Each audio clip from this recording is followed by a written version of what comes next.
नमस्कार दोस्तों, आज के इस वीडियो में हम स्टॉक टू रिचेस बाय पराग पारिक इस बुक के चैप्टर नंबर 4 का डिटेल एक्सप्लेनेशन देखने वाले हैं। मैं चैप्टर को इतने डिटेल में एक्सप्लेन करता हूं कि आपको बुक पढ़ने की जरूरत ही नहीं पड़ती है। अगर आप फिर भी बुक पढ़ना चाहते हो तो उसमें कोई भी नई चीज नजर नहीं आती है। और आखिरी में इस पूरे चैप्टर की समरी सिर्फ 2 लाइन में देखने के लिए इस वीडियो को पूरा देखिए। उससे पहले दोस्तों, अगर आप इस चैनल पर पहली बार आए हो तो मैं आपको बताना चाहूंगा कि मैं 1000 डेज की चैलेंज कर रहा हूं, जहां पर मैं आपको जीरो से लेकर एक्सपर्ट लेवल तक शेयर मार्केट सिखाने वाला हूं, वो भी आसान भाषा में। अगर आप सच में दिल से शेयर मार्केट सीखना चाहते हो तो आज ही इस चैनल को सब्सक्राइब कीजिए। तो चलिए आज के इस वीडियो की शुरुआत करते हैं। चैप्टर 4 का नाम है introduction to behavioural finance. Company से तो बहुत अच्छी खासी पॉजिटिव न्यूज बाहर आई थी, फिर भी कंपनी का स्टॉक क्यों गिर गया। मैं एक क्वालिफाइड सीए हूं, मैंने कंपनी के फाइनेंशियल्स पढ़े हैं और अभी जो प्राइस है वह काफी ज्यादा इन्फ्लेट हो चुकी है। मतलब स्टॉक की प्राइस ज्यादा ओवर प्राइस हो चुकी है, इससे ऊपर नहीं जा सकती है। लेकिन उसके तुरंत बाद 15% स्टॉक ऊपर गया। मेरा एक दोस्त एक कंपनी में काम करता है, उसने बताया कि कंपनी बहुत अच्छा परफॉर्म कर रही है और कुछ एक्सपोर्ट के ऑर्डर भी कंपनी के पास आए हैं, तो कंपनी का स्टॉक ऊपर जा सकता है। मैंने वह स्टॉक खरीद लिया, लेकिन स्टॉक नीचे गिर गया। कंपनी ने 1:1 का बोनस अनाउंस किया था, यह तो पॉजिटिव न्यूज थी। मुझे लगा स्टॉक ऊपर जाएगा, फिर भी स्टॉक नीचे गया। आज फाइनेंस मिनिस्टर ने एक स्पीच दिया था और स्पीच काफी अच्छा था। मुझे लगा स्टॉक ऊपर जाएगा, फिर भी स्टॉक नीचे गया। मैंने टीवी पर न्यूज देखा और कुछ एक्सपर्ट्स बता रहे थे कि जो फाइनेंस मिनिस्टर ने जो स्पीच दिया था वह काफी गलत है या फिर उसका निगेटिव इम्पैक्ट पड़ जाएगा, इसलिए मैंने स्टॉक तुरंत बेचे। उसके बाद स्टॉक ऊपर चले गए। अरे यार, मुझे तो इस मार्केट के बारे में कुछ समझ में ही नहीं आता, इसलिए मैं मार्केट से दूर ही रहना पसंद करता हूँ। ये सब बातें आपने जरूर सुनी होगी या फिर खुद आपने ये बातें कही होगी। मार्केट हमेशा बदलता रहता है, हमेशा वोलेटाइल रहता है और उसी में हम कुछ प्रोबेबिलिटी ढूंढने की कोशिश करते हैं। तो ऐसे वोलेटाइल मार्केट से दूर रहना ही समझदारी वाली बात हो सकती है, लेकिन अगर आप ऐसा करते हो तो आप अच्छी खासी इन्वेस्टमेंट की अपॉर्चुनिटी मिस कर सकते हो। तो इसका सॉल्यूशन क्या है? शेयर मार्केट की वोलेटिलिटी को समझना सीखो। लॉस तुम ही क्यों करते हो या फिर तुम्हारे साथ ही ऐसा क्यों होता है, यह सोचने से पहले शेयर मार्केट में बहुत सारे लोग लॉस क्यों करते हैं, इस साइकोलॉजी को समझो। तभी जाके आप शेयर मार्केट में सक्सेसफुल बन सकते हो। इसके लिए ऑथर ने एक एग्जांपल भी दिया है। जब आईटी सेक्टर बूम पे था, हर कोई स्टॉक ऊपर ऊपर ही जा रहा था, तब ऑथर भी खुद बहुत ज्यादा कंफ्यूज हो चुके थे, क्योंकि हर जगह हर कोई शेयर मार्केट का अब यह नया ट्रेंड शुरू हो चुका है। शेयर मार्केट का अब नया दौर आ चुका है और हर कोई पॉजिटिव ही बातें कर रहा था, हर कोई बोल रहा था शेयर मार्केट और ऊपर जा रहा है। और ऑथर की एनालिसिस और ऑथर के स्टडी के हिसाब से ऑथर को ऐसे लग रहा था कि मार्केट मतलब आईटी सेक्टर के स्टॉक अभी बहुत ज्यादा ओवर प्राइस हो चुके हैं, इससे ऊपर नहीं जा सकते। लेकिन दूसरी तरफ हर कोई तो बोल रहा था कि मार्केट और ऊपर जा रहा है।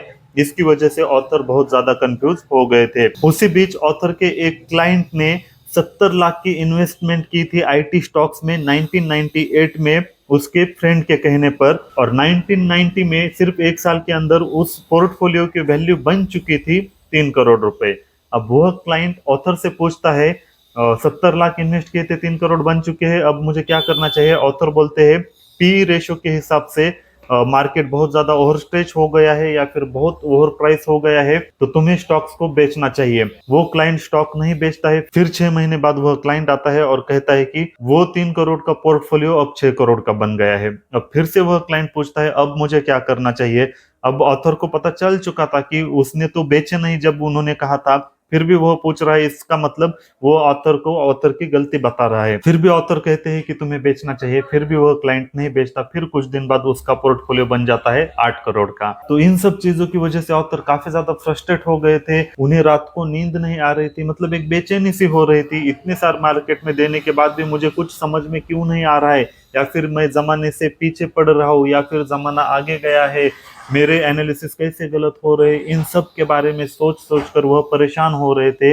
उनकी समझ में कुछ भी नहीं आ रहा था और उसी परेशानी के दौरान उनकी नजर गई बिहेवियरल फाइनेंस की तरफ, जहां पर साइकोलॉजी इंटरसेक्ट करती है फाइनेंस को। एंथ्रोपोलॉजी और इकोनॉमिक्स का मिलाप होता है, उस फील्ड पर उनकी नजर जाती है। और जितना भी ऑनलाइन स्टडी मटेरियल अवेलेबल था, बिहेवियरल फाइनेंस के ऊपर उन्होंने सारा पढ़ लिया और बहुत ज्यादा स्टडी मटेरियल पढ़ने के बाद उन्होंने सबसे पहले फाइनेंस रिलेटेड या फिर पैसों के रिलेटेड वह कैसे डिसीजन लेते हैं खुद का बिहेवियर एनालाइज करने के बारे में सोचा।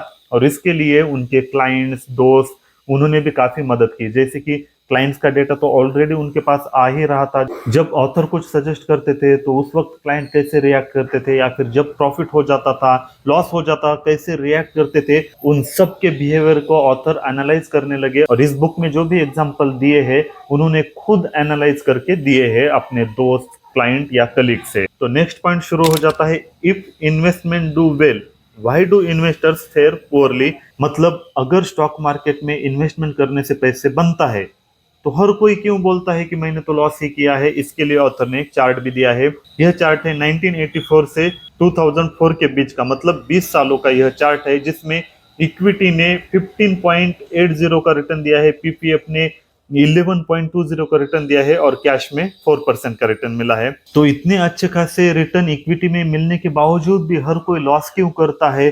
जो अबव एवरेज आईक्यू में होता है वह भी काफी सारे लोग लॉस कर बैठते हैं, ऐसा क्यों होता है। तो इसका जवाब है, रियलिटी में लोग हमेशा जो अच्छा है वह डिसीजन नहीं लेते हैं, बल्कि उनके डिसीजन इमोशन से लिए जाते हैं, या फिर कभी कभी वो अपने दिमाग की बात ना सुनकर दिल की बात सुनते हैं। और इसी वजह से शेयर मार्केट ऊपर जाने के बाद भी लोगों को नुकसान होता है। यह बात ऑथर की समझ में आ गई। मतलब हम जो भी डिसीजन लेते हैं वह ऐसा नहीं होता है कि वह सही ही होंगे।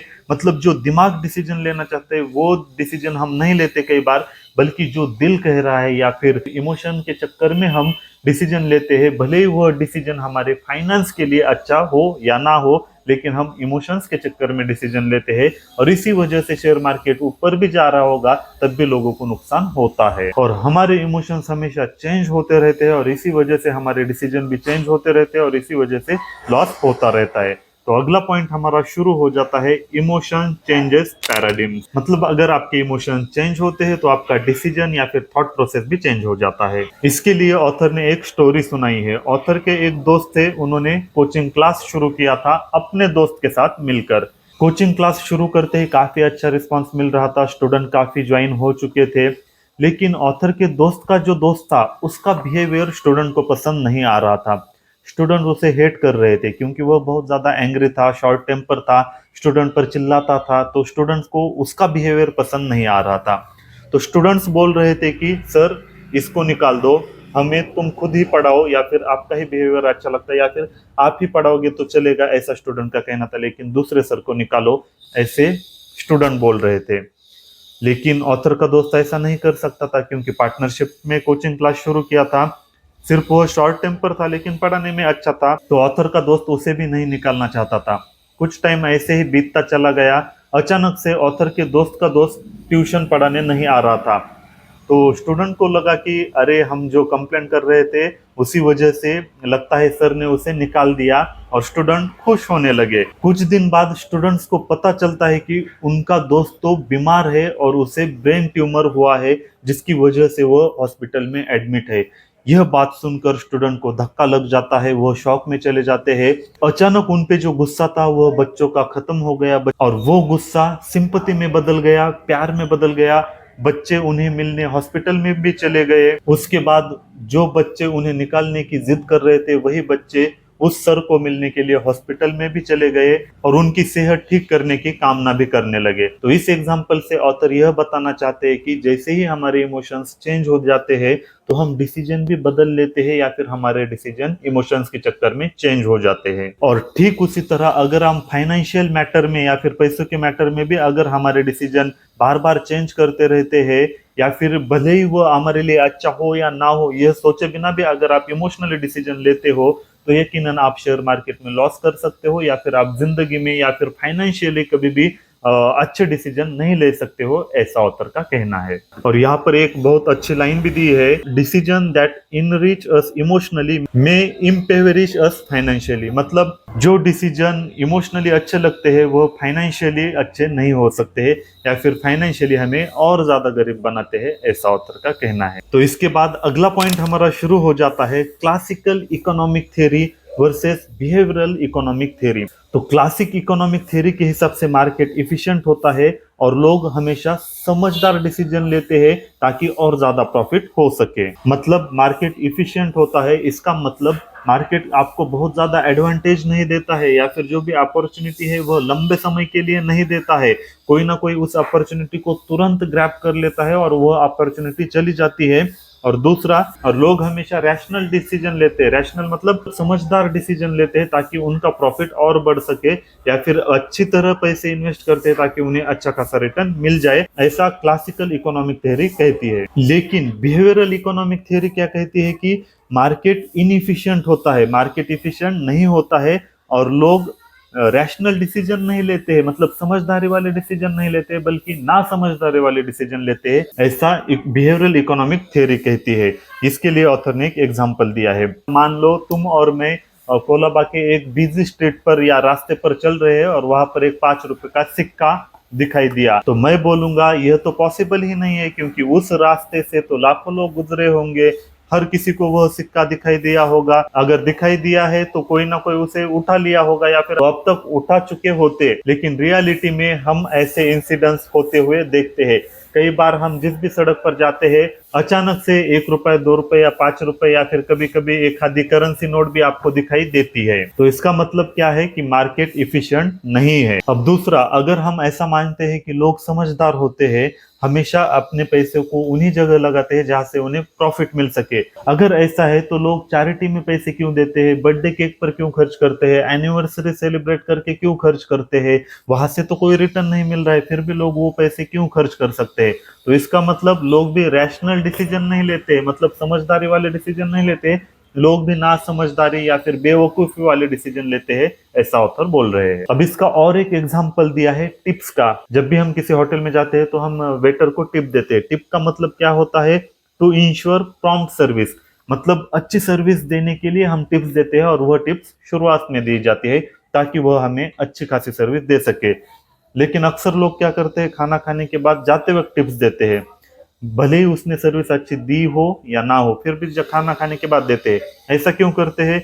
क्योंकि अब उनकी हैबिट बन चुकी है या फिर कस्टम बन चुका है, बस लोग दे रहे हैं इसलिए वो भी देने लगते हैं, ऐसी सिचुएशन हो जाती है। अगर हम हर कोई पैसा प्रॉफिट मैक्सिमाइज करने के ऊपर या उस हिसाब से देते हैं तो टिप्स देने का क्या मतलब हुआ? तो इसी एग्जाम्पल से ऑथर बता रहे हैं कि जो भी बिहेवियरल इकोनॉमिक थ्योरी है उस हिसाब से लोग ना समझदारी वाले डिसीजन लेते हैं। और बिहेवियरल फाइनेंस के जो रिसर्च कर रहे हैं उनकी सोच यही है कि जो गैप है क्लासिकल इकोनॉमिक्स और लोगों के साइकोलॉजी के बीच में, वह डिसीजन किस सिचुएशन में क्या लेते हैं उन्हें कम करना, यही असली मकसद बिहेवियरल फाइनेंस के रिसर्चर्स का है। और इसी वजह से बिहेवियरल फाइनेंस ने कुछ सवाल खड़े किए। जो पहला सवाल है, क्या हम मार्केट का जो इरेशनल बिहेवियर है उसे कम कर सकते हैं या नहीं? और दूसरा सवाल है कि जो लोग इमोशंस के चक्कर में जो वर्स्ट डिसीजन लेते हैं उसे कैसे कम कर सके।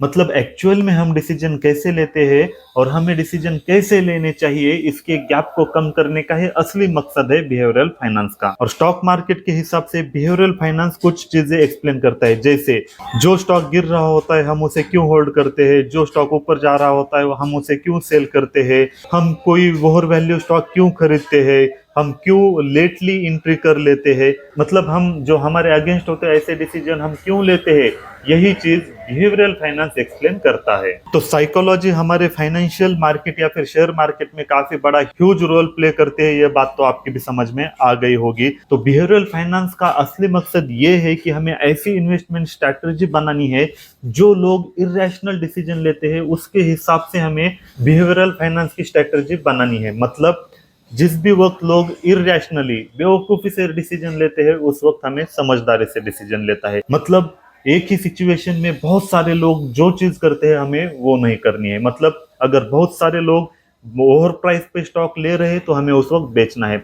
जो हर कोई कहता है कि नहीं क्या, अगर मार्केट बियरिश है तो हमें खरीदना चाहिए, अगर मार्केट बुलिश है उस वक्त हमें बेचना चाहिए। ठीक उसी तरह बिहेवियरल फाइनेंस के हिसाब से जो लोग बहुत सारी चीजें कर रहे हैं उसे हमें नहीं करना है। मतलब the goal of behavioural finance strategy is to invest in or disinvest from these securities before most investors recognise their error. तो इसका मतलब लोगों की समझ में आए उन्होंने गलती की है उससे पहले हमें उस स्टॉक से निकलना है या फिर उस स्टॉक में एंट्री करना है। बस इतना ही मतलब बिहेवियरल फाइनेंस के स्ट्रैटेजी का है। अब नेक्स्ट पॉइंट हमारा शुरू हो जाता है the 3 sources of alpha for superior performance. अच्छा रिटर्न पाने के 3 सोर्सेस है। सबसे पहला ऑथर बताते हैं कि काफी सारे लोग इंफॉर्मेशन के ऊपर डिपेंड होते हैं और कई साल पहले जिसके पास भी जितनी ज्यादा इंफॉर्मेशन होती थी वो सुपेरियर रिटर्न कमा लेता था। जैसे कि कोई इनसाइडर टिप हो गई या फिर रिपोर्टर से ज्यादा पहचान है या फिर पॉलिटिशियंस ब्यूरोक्रेट से पहचान है या फिर कंपनी के मैनेजमेंट से पहचान है, अंदर से कोई खबर आ जाती है तो उनके पास फर्स्ट हैंड इंफॉर्मेशन आती थी और उसी इंफॉर्मेशन का फायदा उठाकर वह बहुत सारा रिटर्न कमा लेते थे या फिर बाकियों से अच्छा रिटर्न कमा लेते थे। लेकिन जैसे जैसा वक्त बीतता गया तो इंफॉर्मेशन सबको ही एक साथ मिलने लगी, जैसे कि कंप्यूटर के जमाने में या फिर अभी इंफॉर्मेशन सबके पास आती है। लेकिन अभी क्या हो रहा है, इंफॉर्मेशन इतनी आती है कि हम उसे प्रोसेस ही नहीं कर रहे हैं। सबको एक साथ सब भी इंफॉर्मेशन मिल जाती है तो उसे प्रोसेस करने में ही हमारा टाइम चला जाता है और इसी बीच मतलब इंफॉर्मेशन ओवरलोड हो चुकी है और उसी बीच हम इमोशंस के चक्कर में गलत डिसीजन लेते हैं। मतलब सभी के पास ओवरलोड होने की वजह से सही डिसीजन नहीं ले रहे हैं। आज के जमाने में ज्यादा इंफॉर्मेशन है वो प्रॉब्लम हो गई है और ज्यादा इंफॉर्मेशन की वजह से लोगों को कहीं अपॉर्चुनिटी मिस ना हो या फिर लालच के चक्कर में वह स्टॉक बाय या सेल करते रहते हैं। ये आपने भी एक्सपीरियंस किया होगा। तो ऑथर बताते हैं कि लोगों की साइकोलॉजी को समझना और कौन से ऐसी सिक्योरिटी या इंस्ट्रूमेंट है जो ओवर प्राइस है या फिर अंडर प्राइस है मतलब मिस प्राइस है, उसमें आपको एंटर करना है। यही आज के जमाने की न्यू स्ट्रैटेजी है या फिर न्यू कॉम्पिटिटिव एज है, ऐसा ऑथर ने कहा है। तो ओवरऑल आज के जमाने में लोगों के बिहेवियर को समझना और मिस प्राइस इंस्ट्रूमेंट या फिर सिक्योरिटीज को आइडेंटिफाई करना ही असली न्यू कॉम्पिटिटिव एज है, ऐसा ऑथर का कहना है। 2002 में Nobel prize for economics Daniel Kahneman को दिया गया था, जिन्होंने प्रोस्पेक्ट ऑफ थ्योरी जो की पिलर है बिहेवियरल फाइनेंस की वह दी थी। और यह जानकर आपको भी खुशी होगी कि इकोनॉमिक्स में सबसे बड़ा प्राइज जो है वो बिहेवियरल इकोनॉमिस्ट को ही दिया गया है। तो इस पूरे चैप्टर की समरी सिर्फ 2 लाइन में कर दूं तो लोगों के इमोशंस को समझकर लोग कब इरेशनली डिसीजन लेते हैं उन्हें समझकर आपको सही रैशनल डिसीजन लेना है। बस इतना ही इस पूरे चैप्टर में बताया है। आई होप दोस्तों आपको ये टॉपिक काफी ज्यादा पसंद आ गया होगा। अगर आपको ये वीडियो पसंद आया है तो इस वीडियो को लाइक कीजिए, हमारे चैनल को सब्सक्राइब कीजिए। मिलते हैं अगले वीडियो में।